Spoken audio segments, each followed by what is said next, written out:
Mon frère, ma sœur. Le chemin large te séduira par ses lumières artificielles. Il t'invitera avec des mots doux, des plaisirs faciles. Mais il ne mène qu'à l'oubli. Un oubli de toi-même, un oubli de ton appel. Un oubli de ton Dieu. Moi, je te dis, entre par la porte étroite. Cette porte semble discrète, parfois invisible. Elle te demande de courber l'échine, de déposer ton orgueil.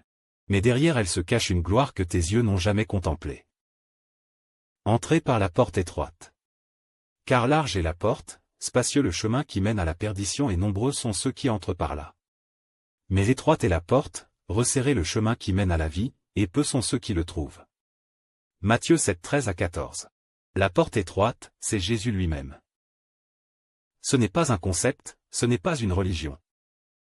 C'est une personne vivante qui t'appelle. Viens, et suis-moi. Pour franchir cette porte, il faut laisser tomber tes fardeaux, tes ambitions vaines, tes péchés chéris, tes couronnes d'argile.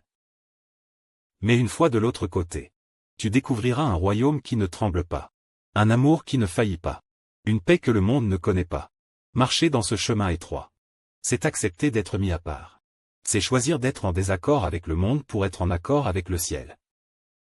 La gloire de Dieu ne s'expérimente pas dans la foule. Elle se révèle dans le secret, dans la fidélité. Dans ces décisions invisibles que tu prends chaque jour. Pour honorer Jésus, même quand personne ne regarde. Et nous tous, qui le visage découvert, contemplons comme dans un miroir la gloire du Seigneur, nous sommes transformés en la même image, de gloire en gloire, comme par le Seigneur, l'Esprit. 2 Corinthiens 3, 18. Aujourd'hui, entre par la porte étroite. Ce n'est pas le chemin le plus rapide, ni le plus confortable, mais c'est le seul qui conduit à la gloire véritable.